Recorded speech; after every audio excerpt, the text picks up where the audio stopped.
Welcome back to episode 9 of the Pool Table Podcast, hosted by Eth Wonder.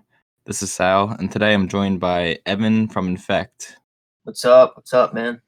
So, this is our third time doing this podcast. Let's hope that third time's the charm. We had such a good conversation yesterday, and unfortunately, the bot that's recording decided just to throw it all away.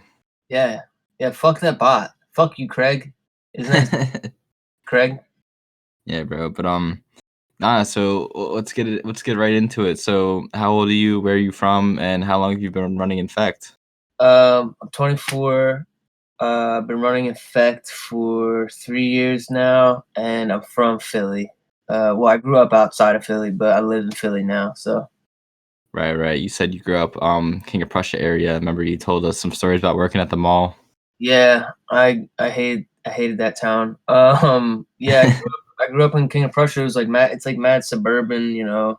The King of Prussia Mall is there, and I just basically grew up working there. It was like my first, all my first jobs started at like when I was 13 at Chick-fil-A. Then I moved on up to Chili's, and then Annie Ann's in the mall, which was like the coolest job ever. I didn't do anything, and the people were like mad nice there. You said 13 though. That's when you got your first job. Yeah, I don't know if I'm gonna get Chick-fil-A in trouble or some shit, but like I don't even think that was legal at the time. I had to like get special papers though, so maybe there was like a loophole. But I was definitely 13. I was the first kid in my town to get a job, and I was making $7.25 an hour at Chick-fil-A, and it was fucking ass, dude. It sucked so bad. Yeah, my first job I had when I was 15, and what I would do in the summer was like every Thursday. This guy, you know Cherry Hill, right? Oh yeah, for sure. Yeah, so we used to go like in Cherry Hill, like Marlton kind of area, where, like more like the nice people, like the rich people kind of live, and like we just mow lawns. Like this guy had his own lawn company shit, so like that was fucking ass, bro. We were like from nonstop 8 to 6 p.m. Yeah, dude, landscaping. I worked landscaping that was one of my other jobs actually. For like I did it for one summer while I was in college. I actually loved it. It was Really? like, yeah, because I like hard work, like labor, manual labor. That shit is like mad rewarding to me. So, I didn't like mow lawns on the zero turn lawnmower or anything, but I just carried a weed whacker around all day, and I got fucking jacked from it. Like my arms were tore up, dude. I loved it though, and like it was super chill. Like it was a small company, so like it was like me and like two other dudes would just go out and fucking do this shit, and it was like I don't know, it was chill. I liked it. Yeah, I don't know. I guess I was just I don't know. I was just a 15-year-old kid. Like I don't want to fucking weed whack. I want to go inside and play video games. Yeah, at 15, I could see that being like stressful as hell. But I was like 20, I think I was like 20, or I had just turned 21. So like I don't know, something about manual labors were like very rewarding to me. Cause like you finish your day, I would go home and like have a nice cold beer, like an old man. I don't know. It just felt nice. Nah, I can definitely relate because, like, I don't know if you know this, but like, I fulfill everything myself, and like, when Yeah. we're like moving thousands of orders out the door in like one fucking Saturday, like, it feels so good at the end. Like, you're just like done and know everything's just done. Yeah, no, that is a great feeling. I do all the fulfillment for Infect too with my two business partners, and like fulfilling, like getting all that shit packed up is really rewarding. Definitely. I don't think I'll ever give my fulfillment to another company.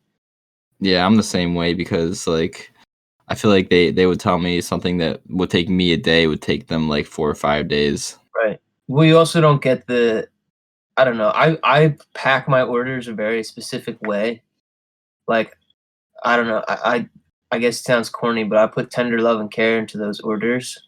I don't want some like random dude in a warehouse just like slapping that shit into an envelope and mailing it out, Nah, 100%. It's always about the way you pack it, and like sometimes they may forget to throw in a sticker or something like that, and that really does make a lasting impression. Yeah, for sure. So let's talk about a little bit more about Infect. When did that start? And I guess we should talk about the brand you had before that. Okay. So yeah, I'll touch on the brand I had before that. It was called Wickley. I was in like 8th grade. I was in 8th grade. I had like It started out as a blog on Tumblr. I amassed a fuck ton of followers on Tumblr because like this was like pre like Instagram and like pre-Twitter being cool and shit like that. Like it was like Tumblr and Reddit were like really cool at this time. I think it was like 2012, 2013. Instagram was super new. So I got a fuck ton of followers on Tumblr and I started making I was like, you know what? Fuck it. Like I'm just gonna make my own clothes and see what happens. And it like worked out. It was super elementary. Like it wasn't like a brand really. It was just me selling merch at the end of the day. I didn't know anything about marketing. But then obviously like that experience, like working on that shit led me to, finding that I needed to do something new. And so my two best friends and I decided that we were going to start our own brand called Infect. And that was in 2016. We conceptualized the idea behind Infect. In 2017, we had our first drop. Damn, that's super dope. And we'll touch a little bit more on your first brand. So what was it like when you had your first brand? Because you were in high school around the time. Like, what did some of the kids around you have to say about your brand? Yeah, it was challenging because at the time when it was starting, I was transferring over from I went to middle school. It's a big public middle school, like 5th through 8th grade. Mm-hmm. And I taught myself Photoshop over the summer going into 9th grade, and I was transferring in from that middle school to a private high school with a bunch of rich, snobby, like just jerk offs, really dickheads. Whose parents like bought them their first car and just like daddy money out the ass, And there's nothing wrong with those people, like in general. It's just these kids were the worst. But they were like, dude, they were savages. They like bullied the fuck out of me. And it just sucked, dude. But then I ended up transferring out of that school because fuck, like I was like, I'm not dealing with this. And then went to public school, and everyone was mad nice and supportive and like super cool. That was at Upper Marion High School in King of Prussia. Shout out to Upper Marion. Damn, that's fire. Yeah, because I know when I started my brand in high school, there was definitely like a huge mix of like people like, oh my god, I love this, I'm going to die hard supporting you, and then there's like the kids are like, fuck are you doing? You're a weirdo. Yeah, no, I got the best of both worlds, like experiencing that. And I'm kind of thankful for like I don't know. I'm thankful for getting bullied about it because it made me like want to like I still to this day want to prove all those kids wrong. It's kind of like a revenge thing, I guess. It might not be the healthiest thing, but I don't know. Nah, To this day, it makes me want to go harder. yeah, I feel that 100% because like I'll get kids like that I know from my school or whatever. They'll like hit me up saying, "Yo, bro, I'm so proud of like everything you've done. Like I was supporting you from the start." I'm like, "No, bro, you were literally like one of the kids like fucking tearing me apart. Like, fuck do you Yeah, mean?" yeah. That happened like to me semi recently. I think a lot of the kids from my hometown or whatever, not so much private school, but like some of the kids from my hometown definitely talk shit. But I think just recently I've started to notice that people are like taking it serious, and it's like that's fucking hilarious because like a year ago y'all were like talking shit like heavy. I don't know. It's like weird to see that transition of people.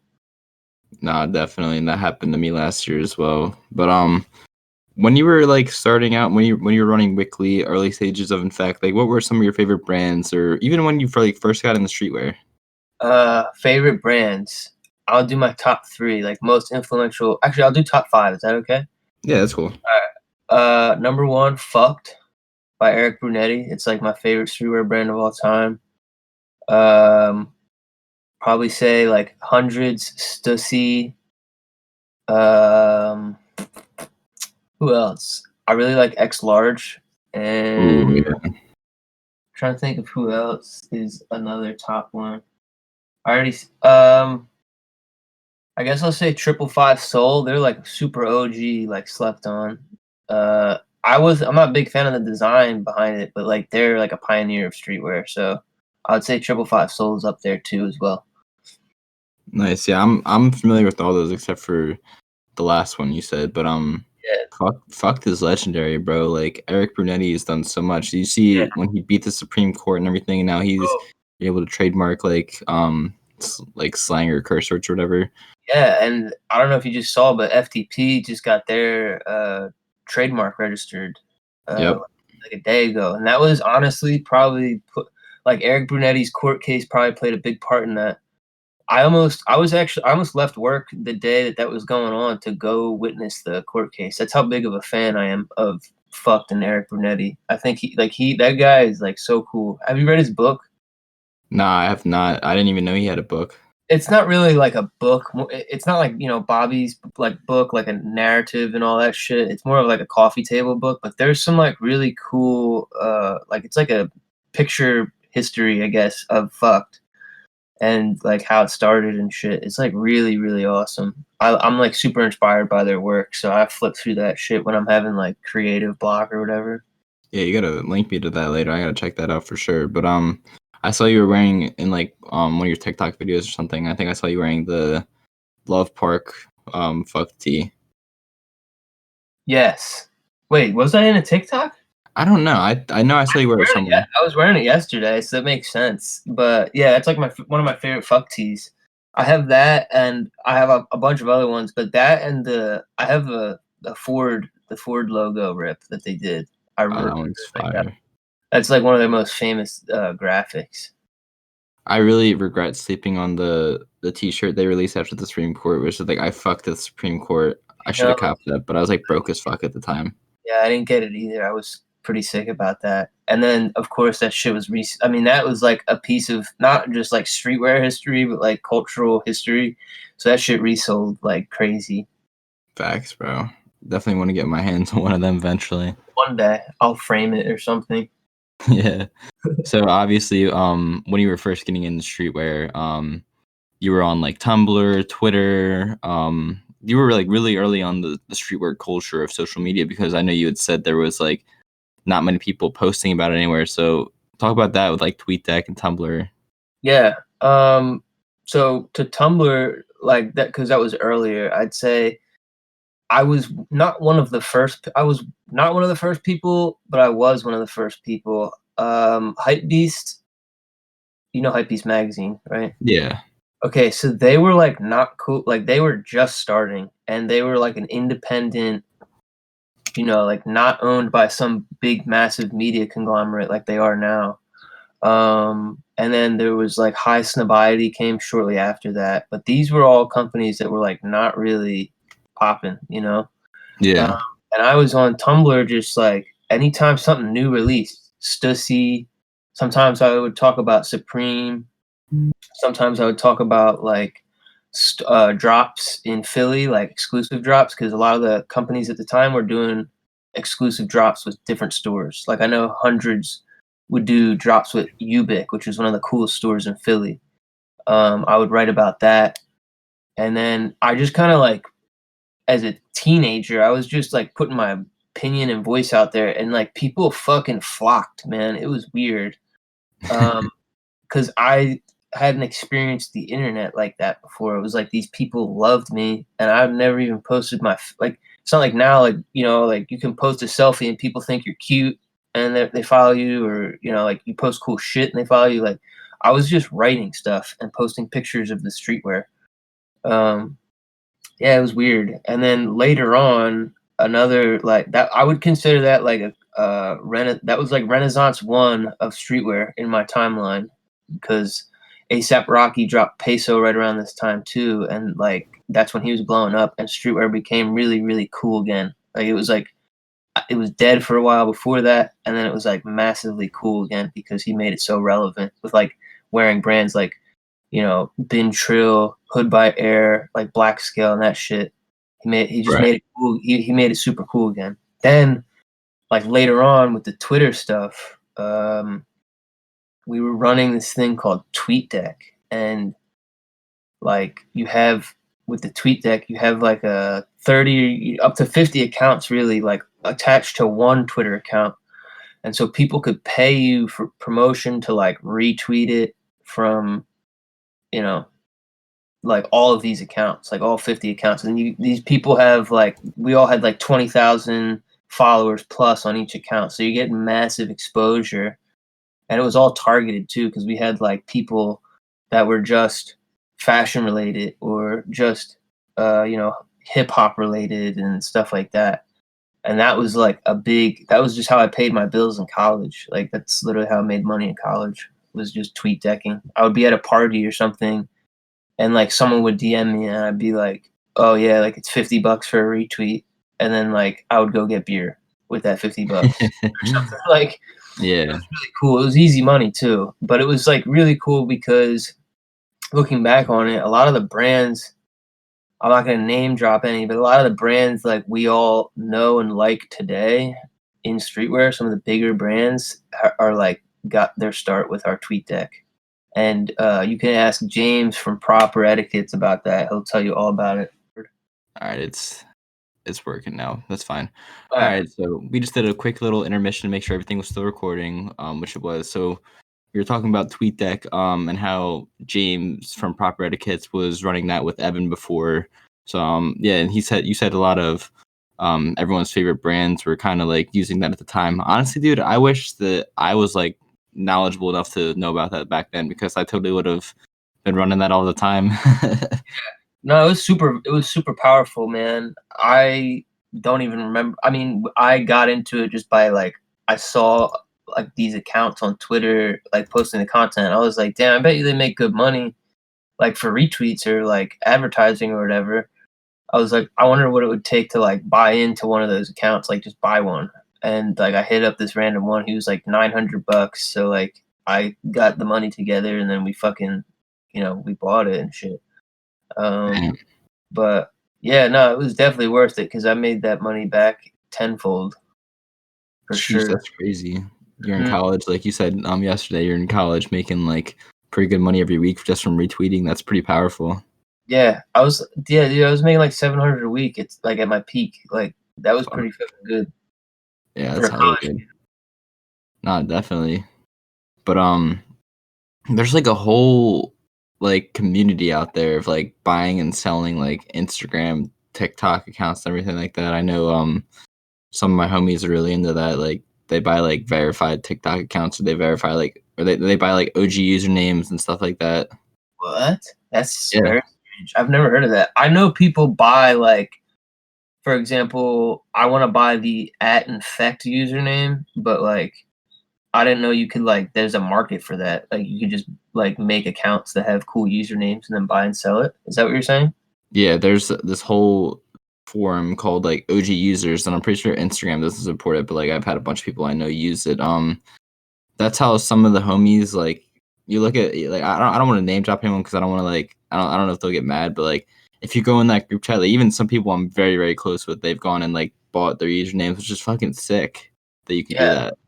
I'm gonna like what's this website called? OG users? Yeah, it's I would talk to, I'll link you with the guy to talk to after this. He'll be more than willing to help you out. You could probably honestly get an infect from it. Um, Yeah, but dude. I would be it, fucking beautiful. yeah, bro, I actually got at Eighth Wonder just from the trademark. So story with that is there was these people that had owned the account, and they like made SoundCloud music or whatever. Like they'd never posted on the account for like 2 years before I started my brand. So like the last time they used it was like in 2015, 16, I think. And so I would literally DM them every day, like begging for the account username. Like I offered to pay them, I offered to send them clothes, everything like that. And like half the time, they'd like lead me on heavy. Like I got the dude's number at one point, and then like he just ghosted me. And Mm, then I was like, well, I had filed my trademark back in like 2018, and it just passed in 2020. that's fucking Fucking awesome, man. Congrats. That's a big deal. yeah, bro. That was my parents like really told me, they're like, hey, like you should really file this trademark because it takes a long time. I was like, it can't take that long. Like, what do you know? It took 2 fucking years. Yeah, dude, that's like super powerful. You can sue people just for having like just if they even remotely use something similar to the word. Did you register Eighth Wonder the name or Eighth Wonder the logo, like The the mark? name, I feel like the name covers everything too, because even if someone uses a different typeface, it's perfect. Dude, that's so cool, man. I want to do that for Infect too, but I don't even have my LLC yet. I just been doing it as like a sole proprietorship, so I got to get my LLC shit first and get all Yeah, taken care of. I'm I doing had that. that shit all set up like last year. Yeah, I'm gonna do that in like the coming months or so because I have a few like things I want to do business wise, but the trademark is definitely on the top of my list too. That's yeah, it takes a long ass time, dude. Another thing I want to talk about too is a lot of your favorite brands you see nowadays that are like pretty big. A lot of them don't even have trademarks, and that's pretty scary too because you could go literally grip their shit. Yeah, man, it's super scary, especially if you have. Oh, dude, I'm trying to think of a brand that I think it happened to Absinthe like a while ago, if I remember correctly. Like Forever 21, like ripped their shit completely and like was selling it, but like I don't know if they had their trademark, so they couldn't do much or something. But I remember it Mhm. was all over Instagram when it happened, and I was like, "Fuck, dude, that would terrify." Like as a brand owner, like myself, I think that would be like the like knowing that these big, huge companies can do that and pretty much get away with it is like fucked. I actually cease and desist a huge company out of like I want to say like China or something like that. Like I'm talking 2 million followers verified on Instagram, like some Sheen type shit because they straight up ripped. They like stole my design, like the racing tee. They straight up put that shit on like sweatpants or crew neck and a hoodie and everything. And like someone DM me like, "Yo, like your shit's on this website." I'm like, what the fuck? So Did we it sent up a cease and say desist, and they said got back to us. it said Eighth Wonder on it? Yeah, bro, like, the The same design, they just took our design, put it on their website, and it was, like, trendy streetwear racing t-shirt. I'm like, "What the fuck is this?" Yo, what? And so you sent them a cease and desist? And it worked. They were Yeah, like they apologized to me. yeah, no, they if you like have like if you're lawyered up and you send a cease and desist to a company, like they don't want the smoke usually. Like that's why the trademark is so powerful, man. It really is. Yeah, that's fucking Definitely. that's a cool ass story. Like I get hype. I mean, most people would probably be like, "That's fucking cool, bro." Like but like I don't know. I think that's cool as shit. I can't wait to send my first cease and desist. Oh my god, I'm waiting to get my first cease and desist sent to me. Now I'm playing. Yeah, no, I get scared about that a lot too because I don't know. I just say a lot of shit that I shouldn't say probably. But like the CIA killed all my heroes T-shirt. That was risky. I think I almost got a cease and desist from that. Maybe I don't know. I'm actually looking at that one right now, but you blurred out CIA. Yeah, I part of the marketing for that, like low key, like I made a fake cease and desist and like screenshotted it, and I was like, guys, I'm on the CIA's hit list. Like they're coming for me. And it made like yo mad people. I was just joking, like, and I felt so bad because I made it look really good. Like I photoshopped it really well, and yeah, mad people were like, my friends were like, bro, are you okay? Like, because then I was posting stories of me like I saw a black van like outside of my breath, and I was like, "Yo, there's a black van!" Like, and this is all in like the Infect story. I was like, "If you guys don't see me for a while, like I'm laying low." Oh my And god. so many people believed it, so I was like, "All right, guys, like it was a joke. I'm not actually on like I didn't get a cease and desist from the CIA. It was just marketing." But everyone responded very well to it, even The though thing I is, was yanking their chain. bro, I would have been like dead if I like knew you at the time. I would have thought that was like the best shit ever. Oh yeah, no, my friends, like, dude, like my friends that knew that it was fake were like, they thought it was hilarious. So that was just making me want to like go like make it more funny. I had so many stories up. I was like, because I was working at Wawa at the time in Center City. Like, I would be like pretending like I was outside on a smoke break or something, and like there would be a guy in a suit, and I'd be like, "Yo, this guy just came up to me and told me that I'm in danger or some shit, or I'm a threat to society, like guys pray for me or some shit like that." And then like there was another story that said like free infected Evan or some shit. Like I don't know. People were like eating it up though. That's hilarious, dude. That would do so well nowadays too in like Yeah. modern time. It sold a lot of t-shirts at like that was like to this day and we were way smaller. I think we had 4,000 followers at the time. Uh and we were still using like big cartel. Like we didn't even have like an official like real cool website or anything. But that was still to this day like our biggest seller. I haven't restocked it. I've only restocked it once.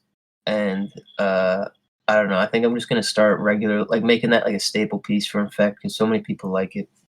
That's dope as fuck. I could definitely see that with a white and then black text colorway, or even red with white text. Like, there's a lot Yeah. of stuff you can do with it. Yeah, I want to redo. I don't really like the original graphic anymore. I just like the message. So like, Mhm. I think I'm gonna do like a part two type of thing. And have you seen the defund the system tee that we're dropping? Yeah, I just saw that. Yeah, I'm thinking about doing something like that, like every drop. Because it's like a one color print, and just kind of like having a different like message on each T-shirt, but it's more of like a fuck the government type thing. Nah, I Every like that a lot. Yeah. Do you do all the designs for Infect? Yes, sir. Occasionally, I'll hire an artist, but I don't hire like any of the artists that I think people listening to this would know about. I've considered it, but I also have like a weird thing. Like I just like to have my hands on everything. But yeah, I do all as of now. I do all the design for Infect. Yeah. Wow, yeah, the design's really nice. Like I always look at your stuff. I'm like, man, like this stuff's designed so well. Like I think one of my favorite pieces is back from October 2020, where it was like, behold, this is another small streetwear brand making a Halloween T-shirt with a cult horror movie graphic. I Yeah, like that one a lot. that one was really fun to make. It was surprisingly like we got a lot of fucking hype on that, and I think people like in streetwear liked it, but because they knew, but like not a lot of people bought it because it's so novelty. You know what I mean? Yeah, But I also it was still so funny.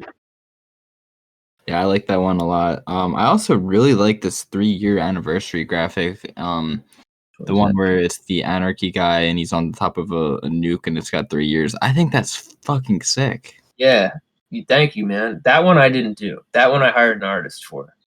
And that was an illustration, and it was inspired. Are you familiar with Rat Fink? I'm not.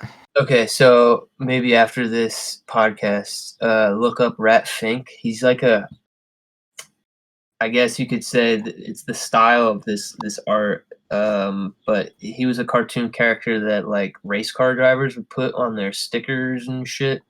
But like, Okay, I just Googled him and I totally see. yeah, it was Yeah. super raw and like grungy and gory and stuff. So we had that guy, he did that one, and then the White House burning t-shirt in a similar White style. House burning T-shirt. I'm looking for that one right now.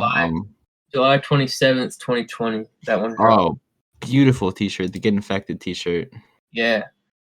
But Damn, dude. he did that same one too. Wow, a lot of dope stuff, bro. You're like definitely really slept on. Like the way you present your brand, like some of the graphics you really put out are very like ahead of your time in a sense too. Thank you, man. I appreciate that. Yeah, I definitely agree. I think we're slept on a little too much. Kind of pisses me off sometimes, but I also learned that that's like I think gonna be our lane in streetwear for as long as we're around is to be like your favorite streetwear brand's favorite streetwear brand, or like that type of thing, like the underground. Nah, yeah, I could definitely see that happening, but I could also see it going in the complete opposite direction. You guys like absolutely blowing the fuck up. Yeah, that would be dope. I'm cool with either sides of the story.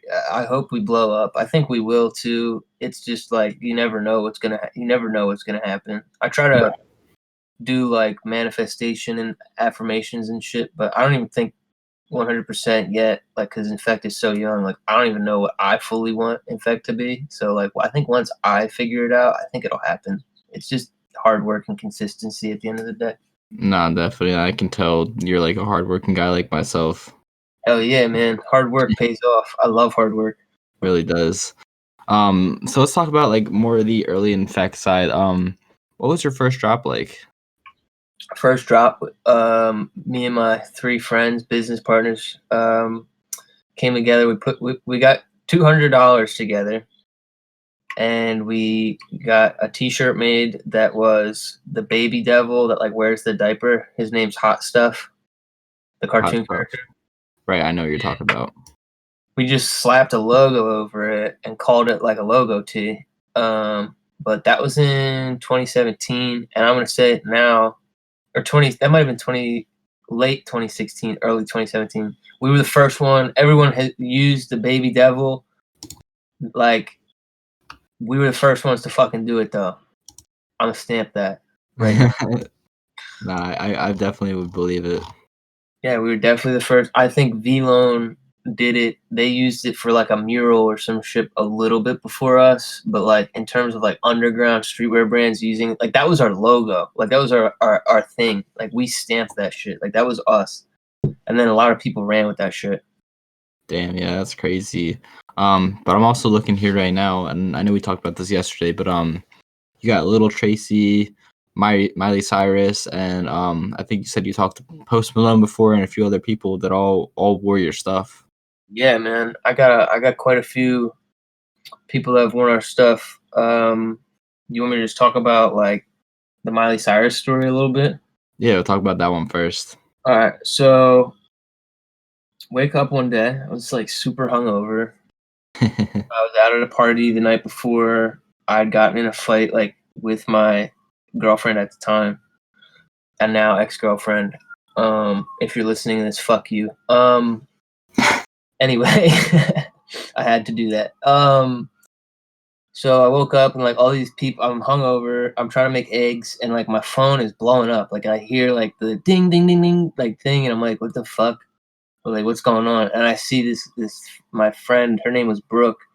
Like tag me like or Infect account like in Miley Cyrus's post like 10 times. And I'm like, what the fuck? Like, why is she like tagging me in it? Like what the hell? Like I'm trying to figure this shit out. So I open it up and I'm looking at the pictures. I actually don't even like get it yet. I didn't see. I'm like so out of it. And then I like zoomed in. I was like, oh shit, like Miley Cyrus is wearing our fucking shirt. Like what the hell? And we like to this day I still don't know how she got that shirt, but she wore that picture that is at the Grammy rehearsals of that year. She wore that to the Grammy rehearsals. Wow. Her photographer was with her and just snagged pics, and then bro, she posted that on her Twitter or on her Instagram. Obviously she didn't tag us because I don't think she knew who the fuck we were or where she got that shirt from, but like she had fan accounts that would like go through her outfits and like find out who the brands were. So then all of them were tagging us and shit. And like mad Miley Cyrus fans that follow these like Miley Cyrus outfit fan accounts were like following us and like buying the like the shirt. That shit sold out. That was a restock. We just had like leftover inventory from we dropped that before and we were selling them for $7. Our thing at the time, we used to drop stuff or put stuff on sale for like $7.77. That Damn, was like that's dope. yeah, that was like our number because of the lucky number 7. And then it seemed kind of corny because like half evil was blowing up with the 333 thing. So I was like, nah, I'm gonna stop doing this shit. I don't want people to think that I'm like biting. But yeah, that shit sold out. That restock sold out in like 5 minutes, and there was at least like 40 of those shirts left. Damn, that's crazy. Yeah, Yeah, that's dope as fuck that you don't even know how she got the shirt. That's honestly a flex on its own because like you can say like I didn't even send her that stuff. She's one of the biggest celebrities ever, over yeah. 100 million followers on Instagram. She bought my shit, bro. Yeah, no, she did. Yeah, like a few of the people that like Dom from Brockhampton too. Shout out him. He copped like I think he's copped stuff from our website a few times. Wow. Um, but and he's always put like he loves that CIA killed all my heroes graphic. That's like his favorite one. But like I don't even like I don't send the stuff to him. He just shows love. He's like mad cool for that. And I'm a huge Brockhampton fan, so like seeing that shit was like dope as fuck too.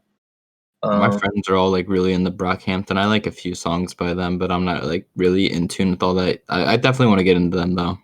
it's super alternative, like it's alternative for like hip hop, I think. But like once you get into it, like they craft shit differently. It's really cool. I can tell, yeah, for sure. But let's talk about the Little Tracy thing too, because you said that you and your friend actually booked him and everything, like in Philly. Yeah. So the other things I used to do was I would book rap shows in Philly. I only did a few, but it was dope. So the one show we booked Lil Tracy, another artist by the name of Ant Beal, Oogie Mane, and like I forget like a few. Rudy Man, Oogie Mane is yeah, a producer for Maddox. yeah, he does all that stuff, and I think he's on Working on Dying. Shout Yep. out Working on Dying. they're really putting Philly on the map right now. But yeah, we booked all of them and then a few random openers. And like Lil Tracy pulls up, and like my friend who's running this show, like he just had asked me for help finding like underground people that would like sell, tickets. And I was like, dude, you got to get Lil Tracy. This guy's like next up. This whole like emo rap thing is like the next wave. Da da da da. He's like, all right, bet. And so we booked Tracy. The show's happening. I go up to Tracy with this hoodie, and it was mad cold out, dude. It was like March, I think, and I was like, "Yo, dude, like, would you be down to like wear our stuff? Like, I brought a care package for you." And he's like, I think he like saw the t-shirts and like didn't really fuck with the t-shirts, but he liked the hoodie, and he was like, "Bro, it's cold out. Like, I'm gonna just fucking rock this hoodie." So yeah, and then like we ended up like getting fucking hammered at the show, and like hung out with Tracy all night. He's like super nice, cool dude. Um, but yeah, and he wore the hoodie on stage for the whole show, and then like he left with it. And there was a few other pictures that had popped up of him wearing it still. So That's super dope.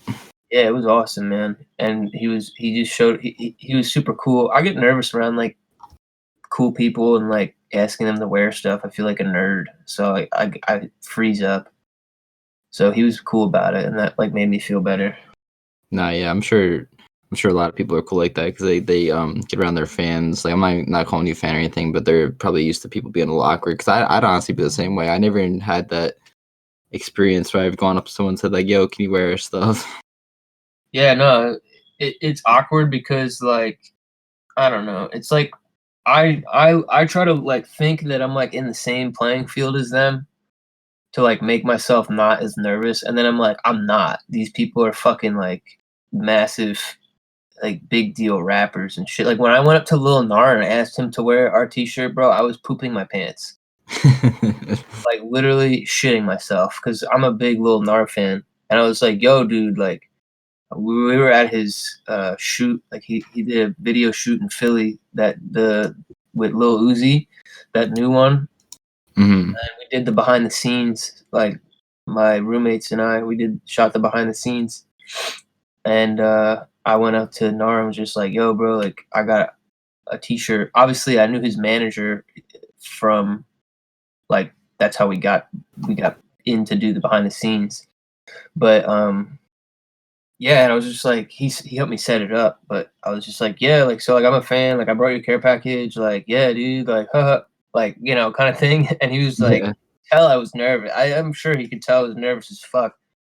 And then like at 3 a.m., like when the shoot wrapped, I asked him, I was like, yo, can we get a picture? I forgot to ask you earlier. And he was like, yeah, let's get it, bro. Like for sure. I was like, oh, all right, cool. I didn't think he was gonna be down for it.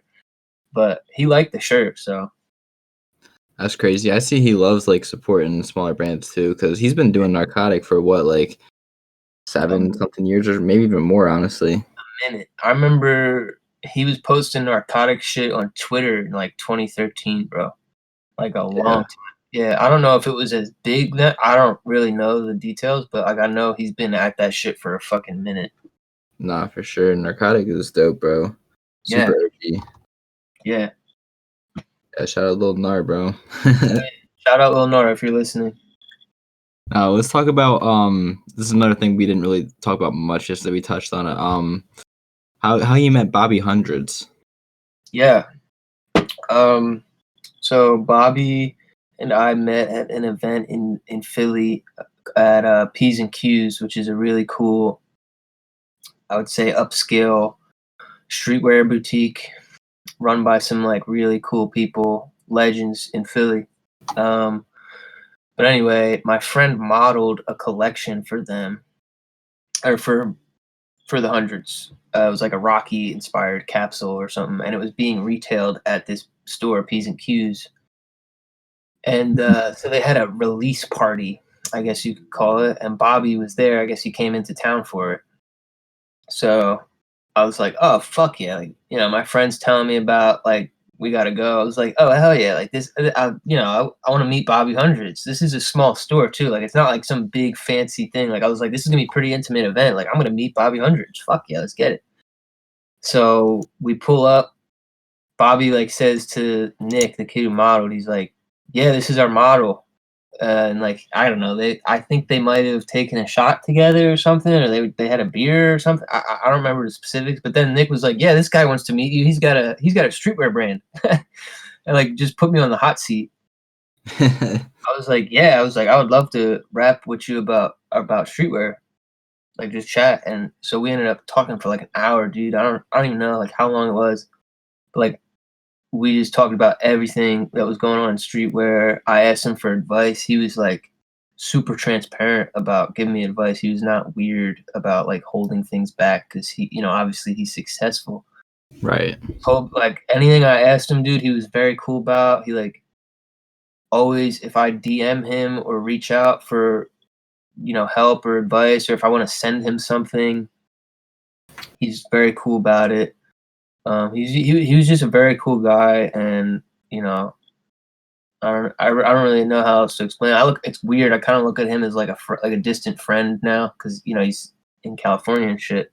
Mm-hmm. Like I used to like, I still do, but I used to like, he was one of my heroes, Bobby Hundreds.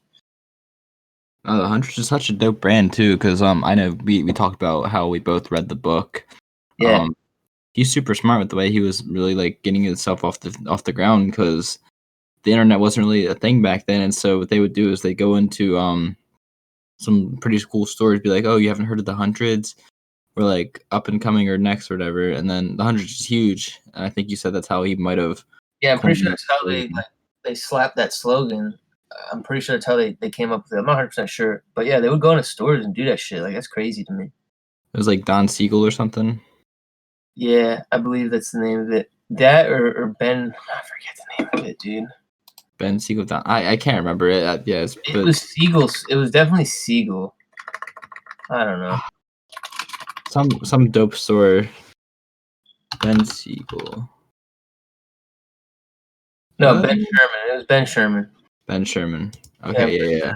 Pretty sure that's it. I don't know for sure. Some dope store they got into, and what they did was they had all their homies go in and buy out all the stock, and then like a week later, like, yo, what's up, man? Like, how did our t-shirts sell? He's like, oh my god, you guys sold out. I'll take like a bunch more shirts.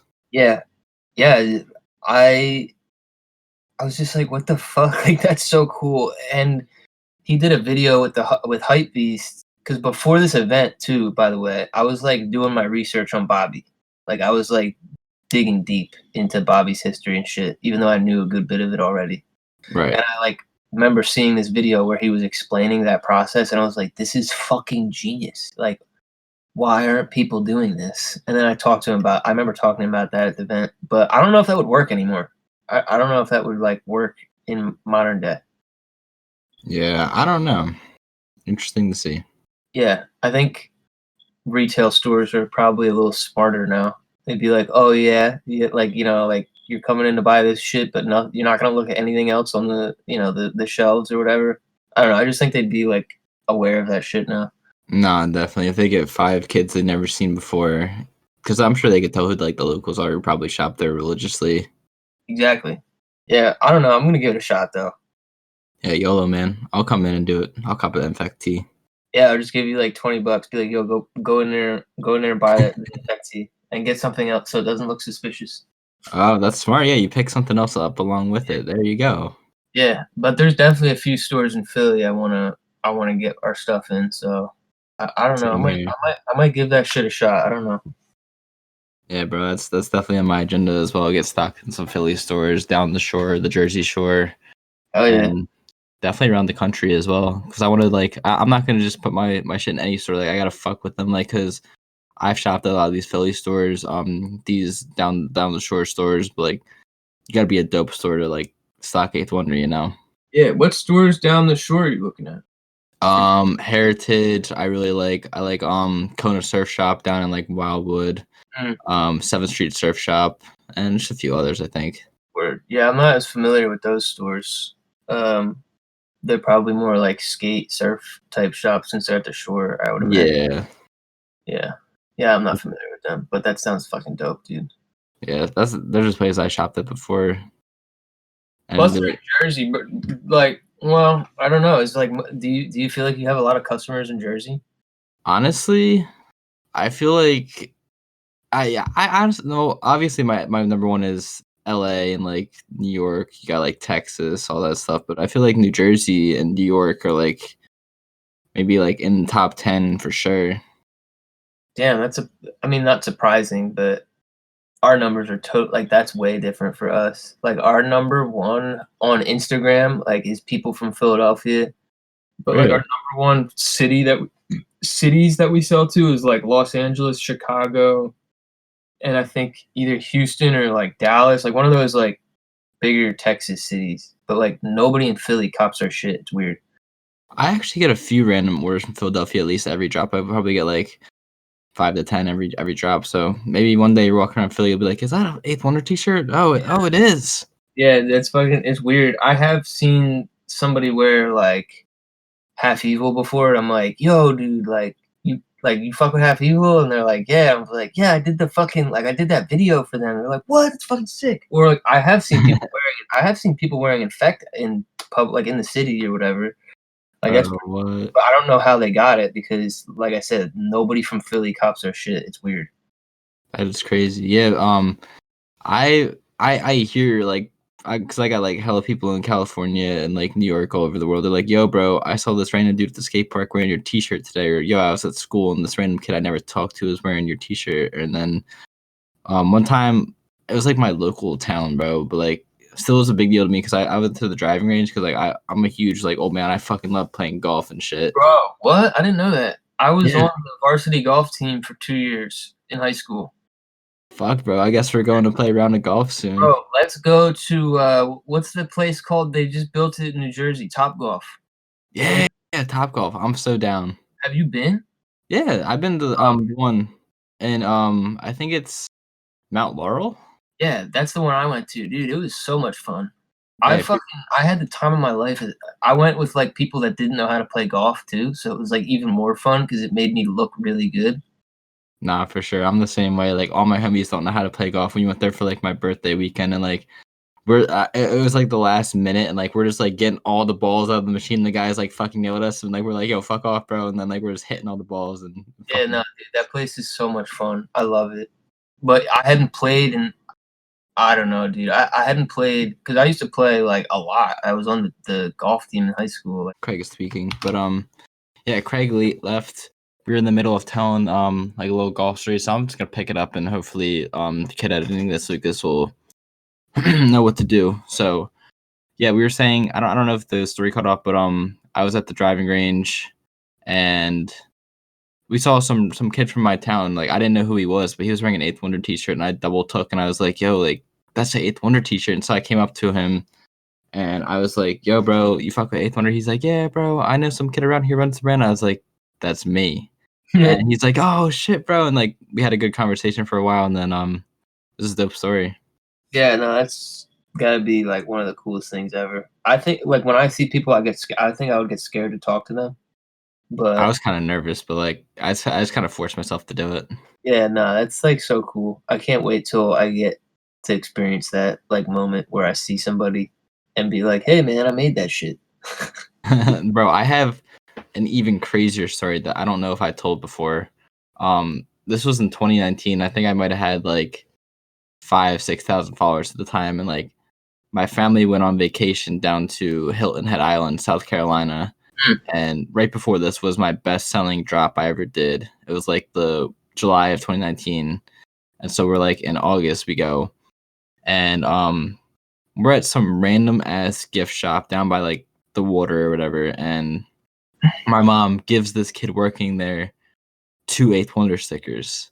And I didn't even know she did this because like I probably would have been like, "Mom, why the hell did you do that at the time?" You know, like kind of like scared Yeah, to like, tell don't people at the embarrass me. brand. Yeah. And so we get back to the hotel and I get a DM from this kid. He's like, "Yo, bro, some lady just came in my store and gave me these stickers, bro. I love your brand so much. I actually copped from the last shop." I was like, "What?" And then Wild. I hit him up. We met up and I bought him food. We went to like Panera Bread or some shit and like we just ended up talking for like 3 hours and that was like such a dope experience. Wow, dude, that's really cool. Yeah. And you got him lunch. Yeah, bro. I still talk to him sometimes to this day, like such a dope dude. That's how you keep customers, man. That's like I don't know. I think that's super cool. Like that's super important to do with your customers is like make them feel like you're accessible, you know? Oh, 100%, yeah. That's so cool though, man. Yeah, it feels like some people are like just they feel like I don't even know if they feel like they're above, but like some people just don't answer DMs. They don't answer like emails as well. I hear and like I don't know. I'm just very attentive to how like I present myself to my customers because like I treat them like they're part of the family. You know. Yeah. That's exactly like how I think how you should do it too is like I don't think no matter how cool Infect ever gets or Eighth Wonder ever gets or any like streetwear brand ever gets is like if you're not treating your customers like family, like I don't know, you're fucking up. These people are paying your bills. You know what I mean? Facts.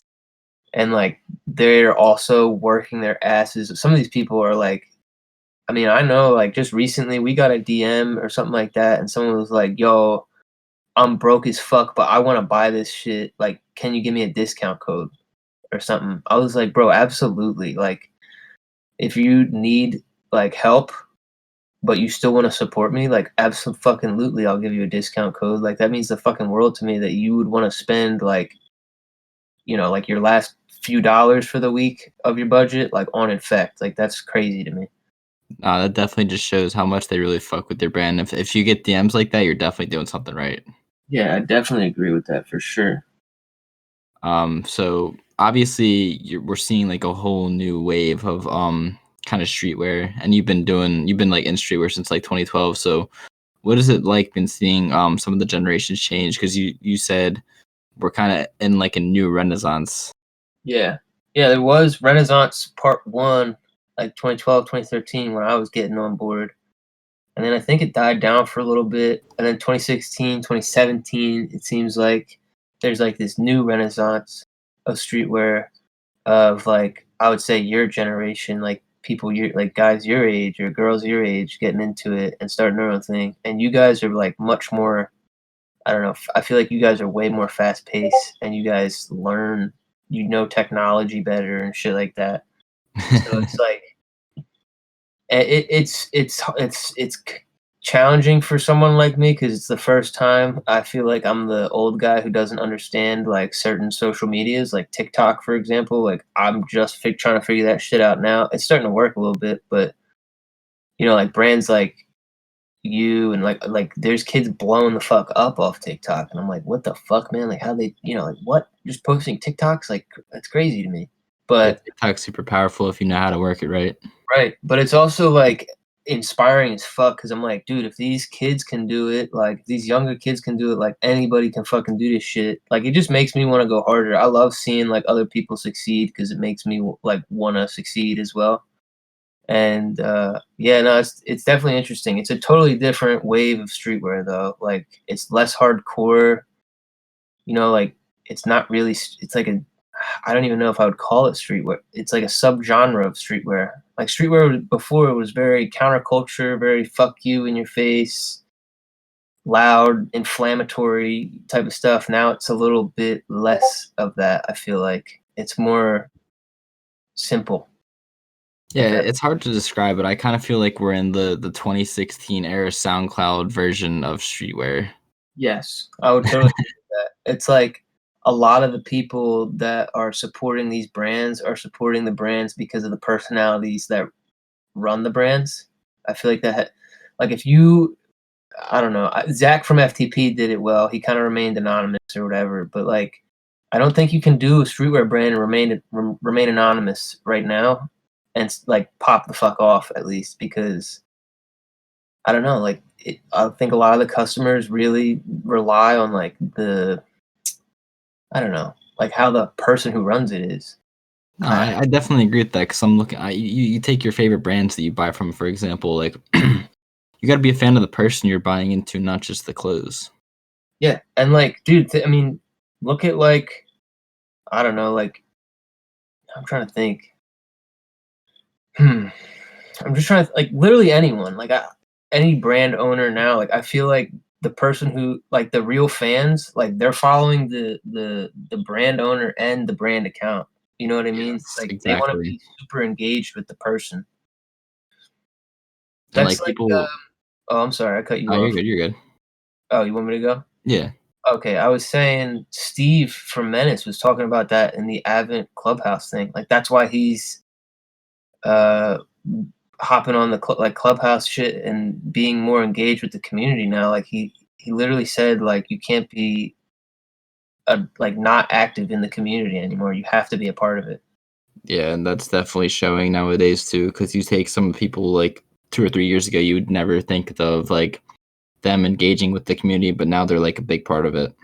Yeah, and I think Bobby Hundreds kind of pioneered that this year or last year, I should say.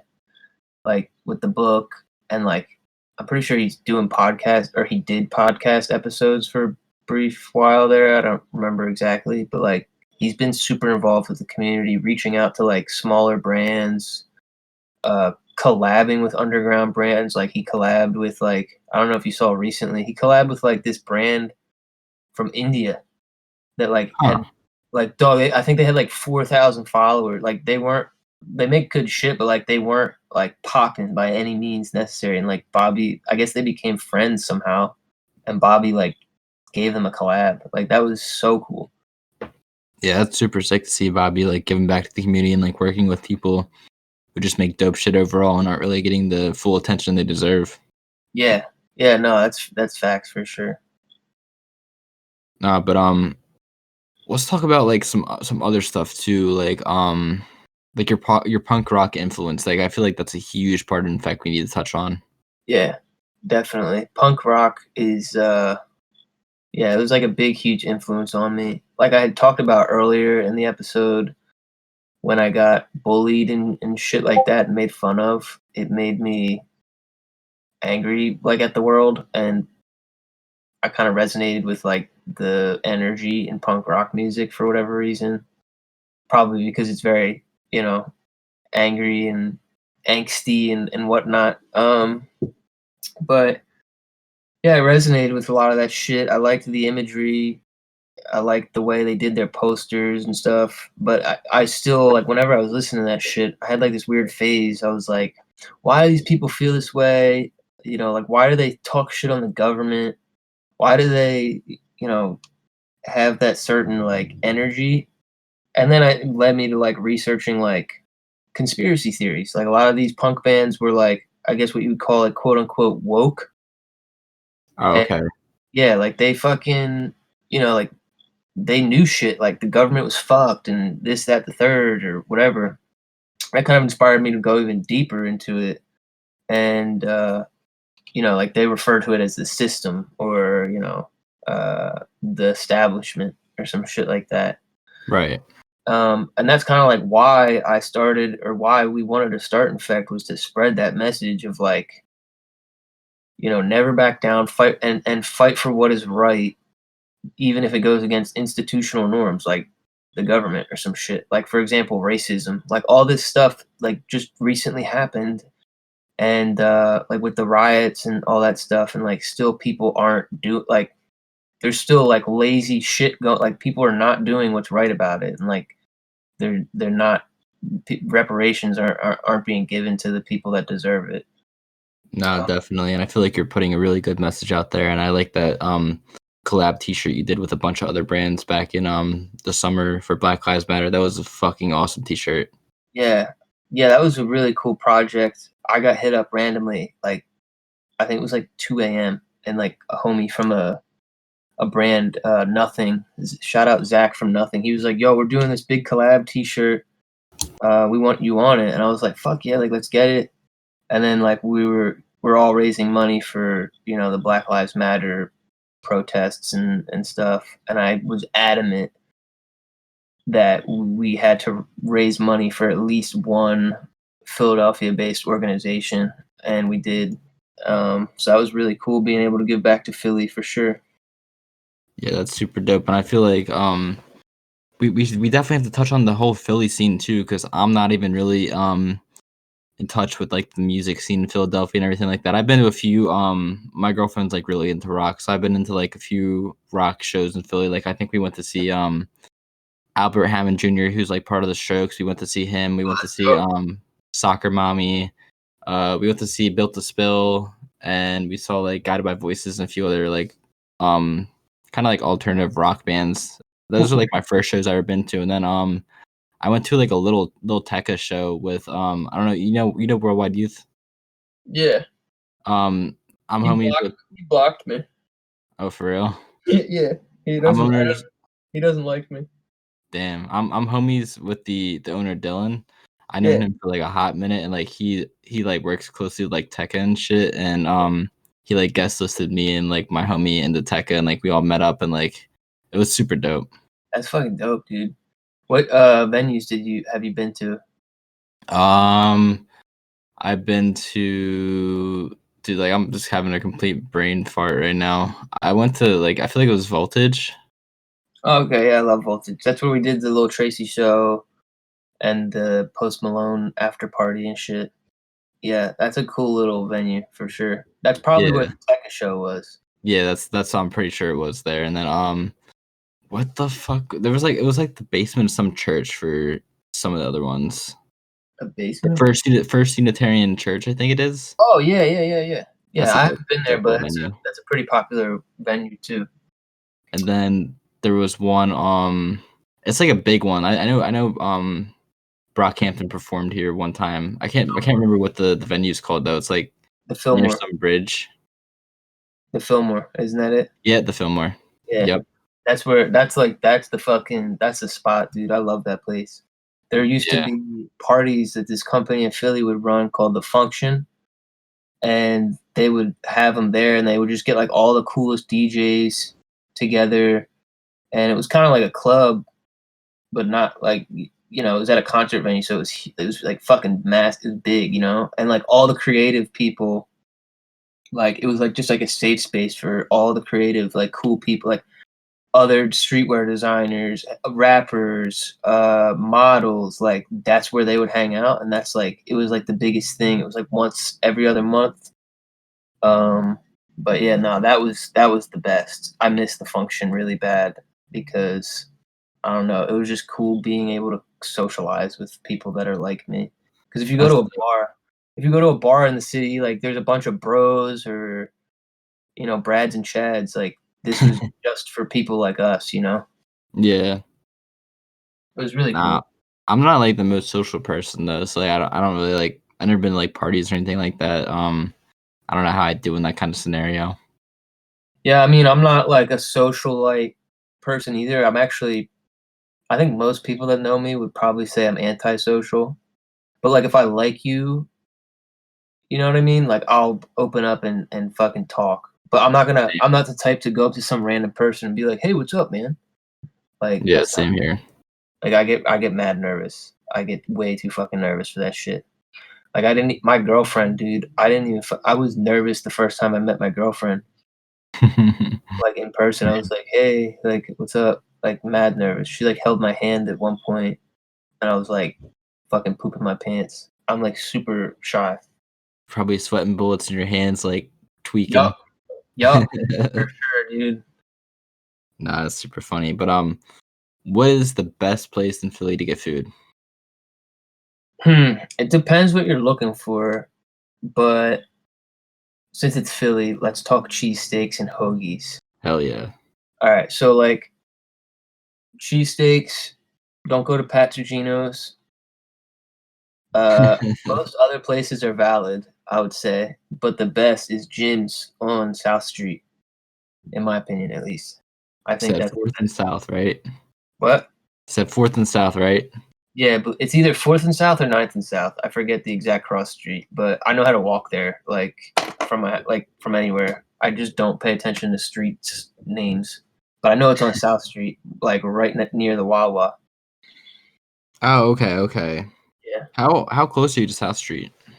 I mean, I used to live in South Philly. I was probably a 10 to 15-minute walk from South Street, but I live in Kensington now, which is like kind of close to the Northeast.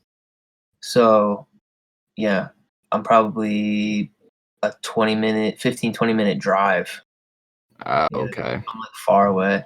Yeah, Kensington's like a whole little like different world. You know what I mean? Yeah, I haven't really explored that part of Philly. I've more been in like Center City and that kind of area. Yeah, Center City's cool. It's just like when you've been here so long, Center City gets old because I'm it's like sure, yeah. Center City to me now. It's like, oh, like when I was in high school, I used to get like mad excited when I would hop off the train and like come out at like 17th Street and like all the cars were like whirring but like whizzing by or whatever. Like that shit used to get me hype. Like just being That's in how I am. yeah. It was just like a good energy. But now I go down to Center City and I'm like, man, like I hate it. There's too many people.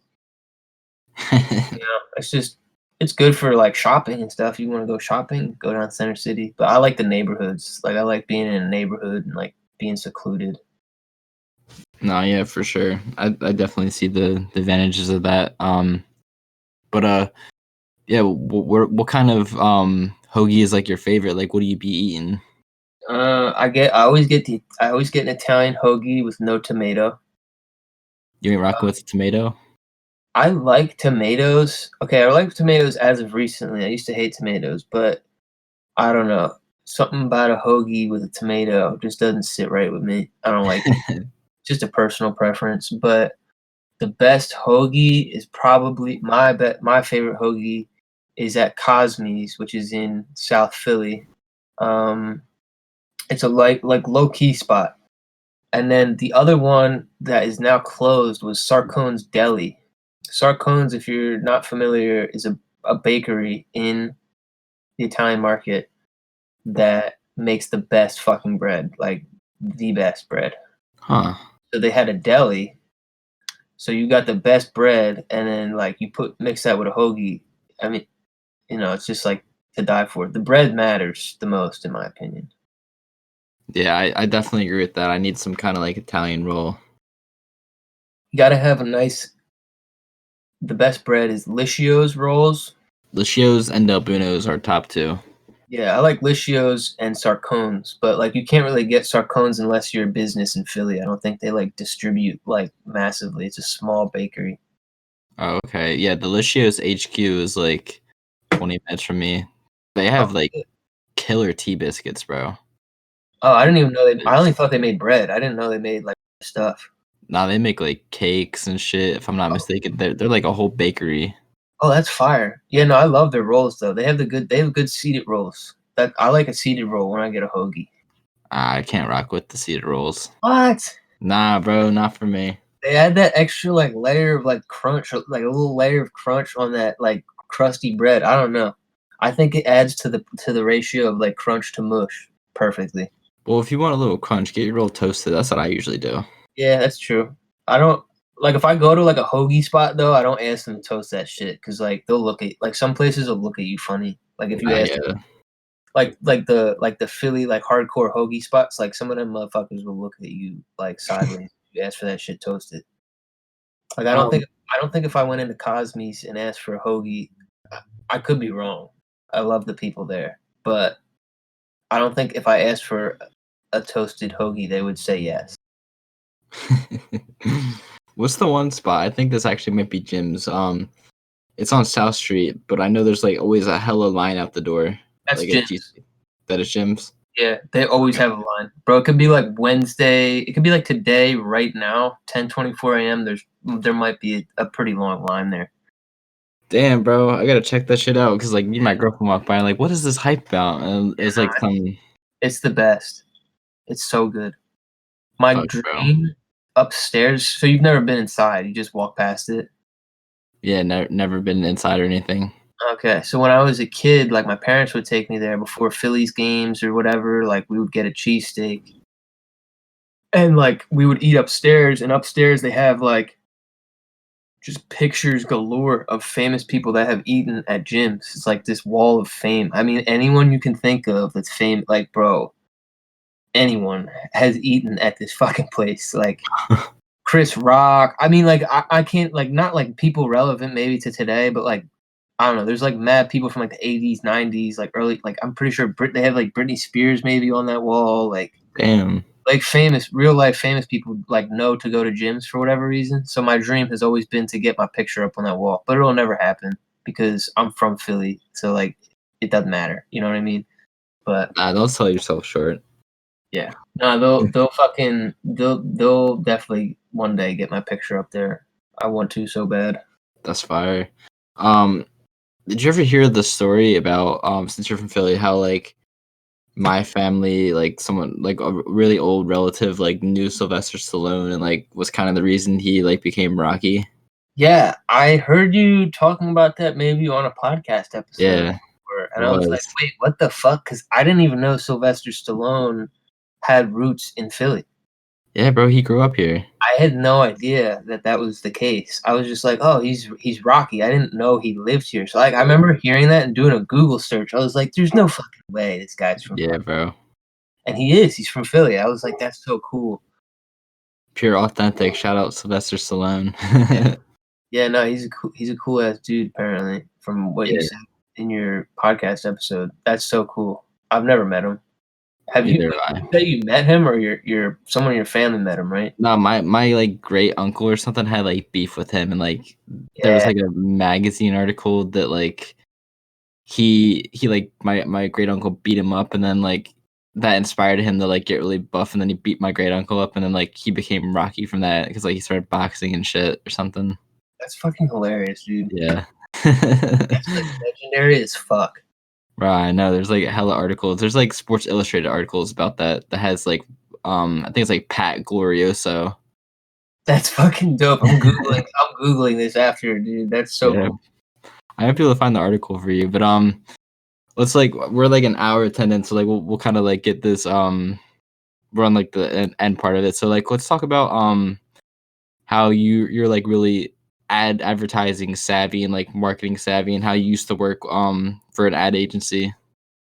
Yeah. So when I went to college, I was majoring in copywriting, which is just like, if you're not familiar, the art of writing ads, like commercial scripts, billboards. What else? Just any type of like marketing material that needs writing, like creatively. I was writing it. So when I finished college, I got a job in an ad agency, like right out of school. Um, and yeah, I was working on like just marketing for like huge brands, man, $1 million, big, huge brands, like that everybody knows, not just like in streetwear.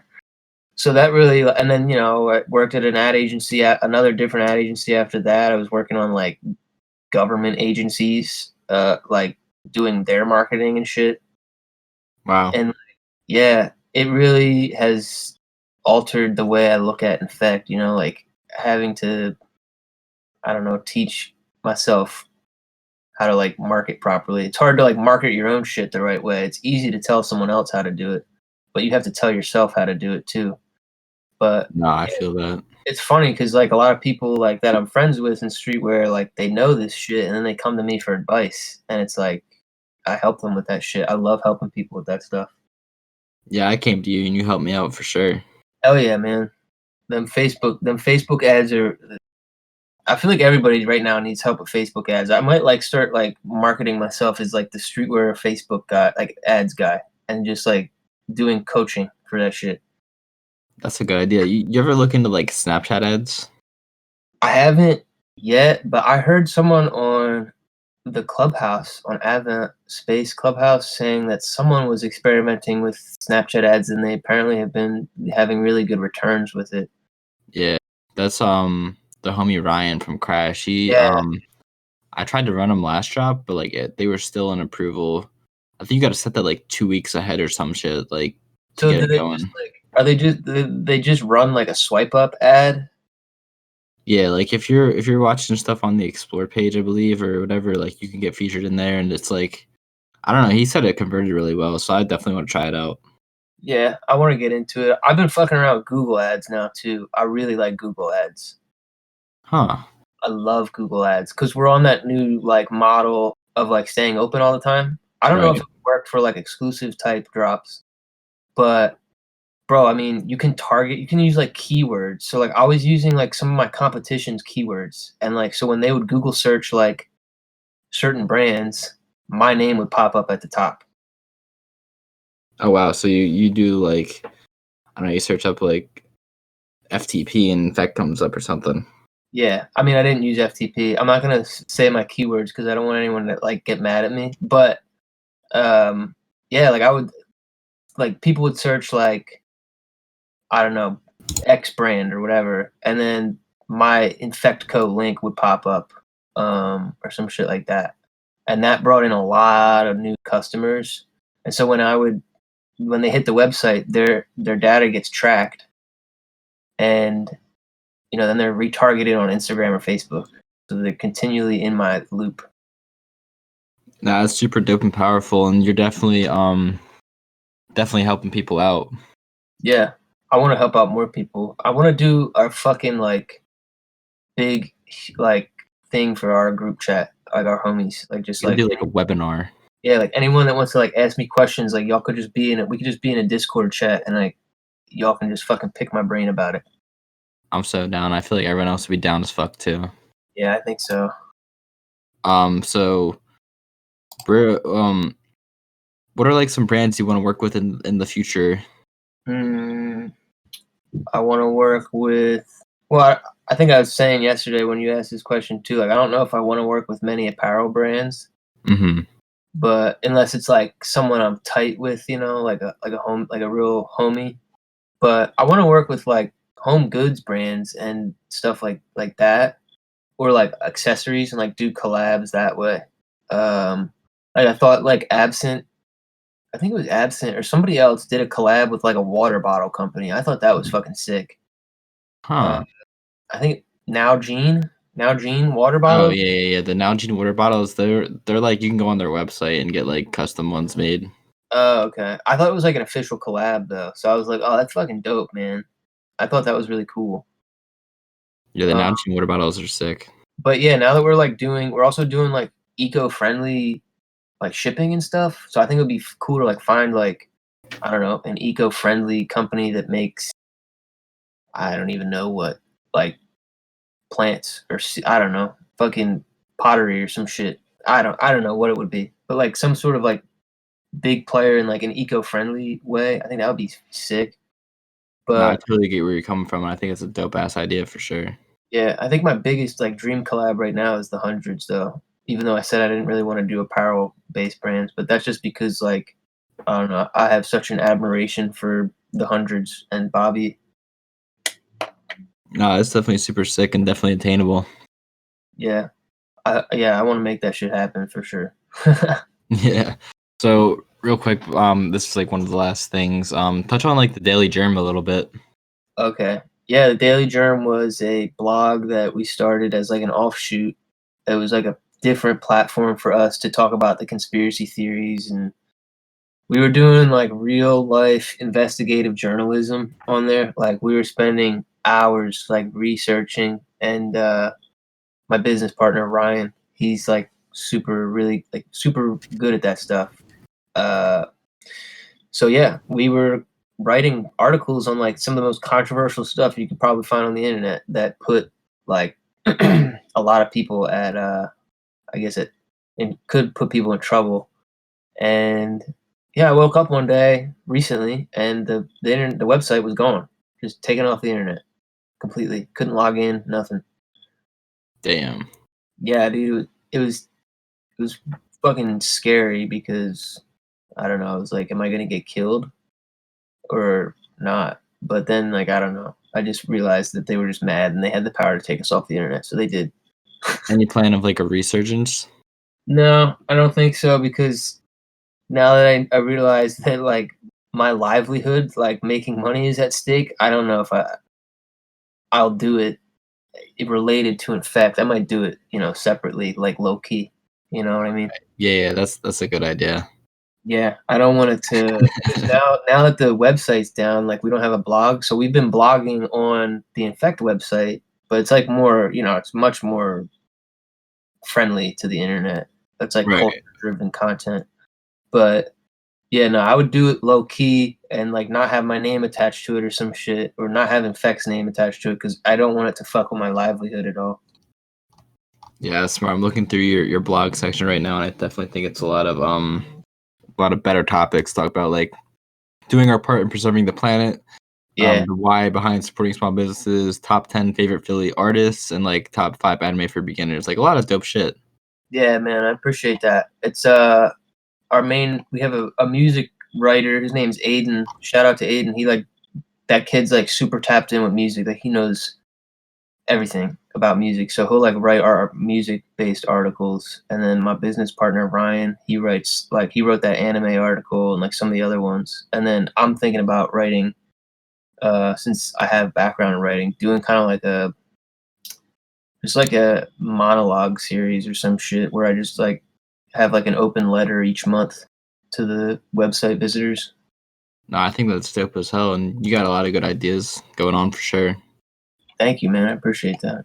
Yeah, for sure. So I got this one question coming up, and then I have like one more. So where do you see your brand in like 1 year, 5 years, and 10 years?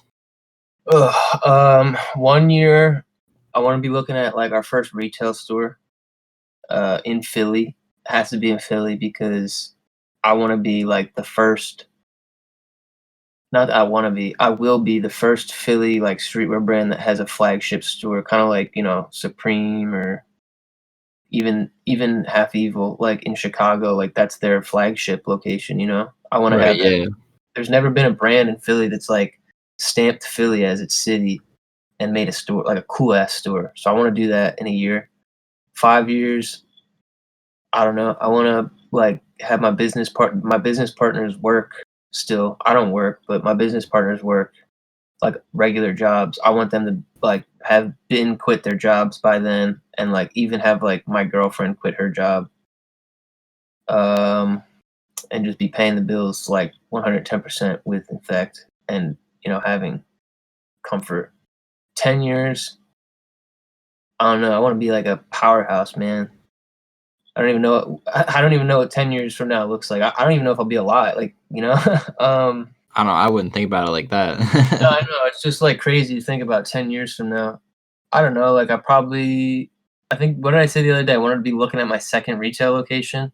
Yeah, second or third. Yeah, second or third retail location. And I got my eyes on Pittsburgh. I think that's what I was saying.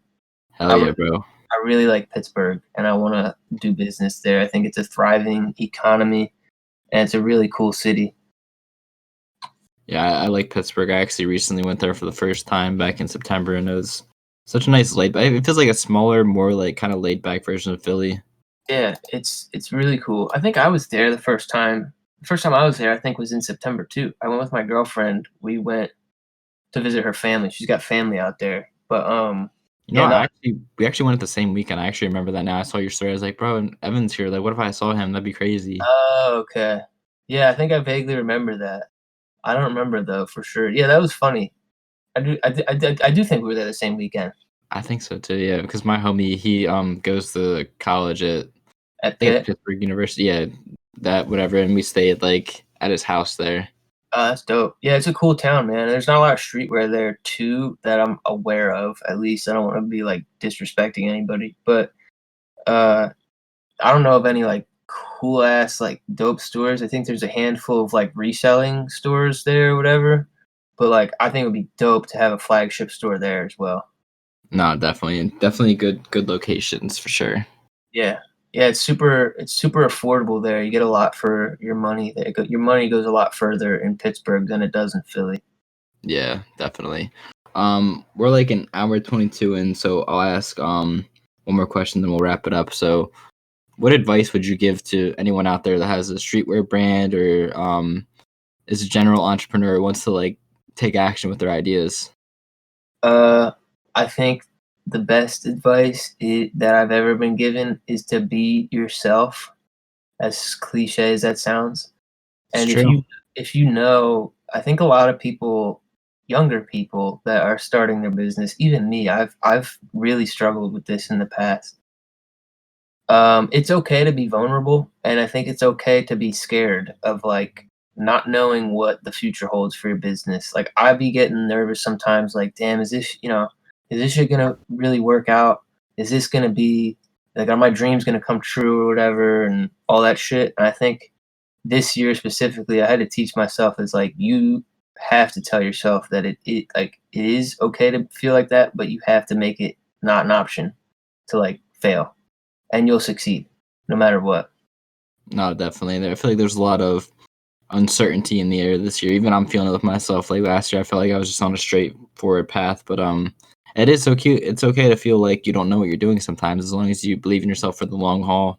Yeah, I think nobody really. At the end of the day, streetwear is so DIY, do it yourself. Like nobody knows what they're doing, man. Like it's just a learning process. And in Bobby's, like that's the same thing in Bobby's book, man. Like he even said, like they really didn't know what the fuck they were doing, and look at the hundreds. Yeah, it just shows. Facts, man. Yeah, so we'll wrap it up. Tell everyone what we can expect from you in the near future, where your socials are, your website, all that stuff. All right. Well, our next drop is March 19th. I don't know if this will be out by then, but Should be up next week. Yeah, I'll make sure it goes up for March 19th. all right, cool. But yeah, our next drop is March 19th at 12 p.m. Eastern Standard Time. You can follow us on Instagram at infect.co or TikTok at infectco or Twitter at infectco. Couldn't get the at infectco on Instagram. And our website is www.infectco.us. And yeah, you can just expect a whole lot of unapologetically authentic streetwear. That's what we like to hear. And yeah, you guys can definitely expect to see Evan on the podcast again in the future as well. Hell yeah, I'm always down to hop on here. I was nervous as hell when you brought it up, but I actually kind of liked it. So yeah, bro, you were perfect for this. We haven't had many episodes run this long, but this actually might be our longest one yet. Damn, that's super good. Yeah. Yeah, so everyone, make sure you follow at 8th Wonder on Instagram, at the Pool Table on Instagram, at 8th Wonder Comics on Instagram. New 8th Wonder collection dropping 3/25, 8 p.m. Eastern Time, 8thwonder.com. And yeah, follow us everywhere. And thanks for listening, guys. Peace. Peace.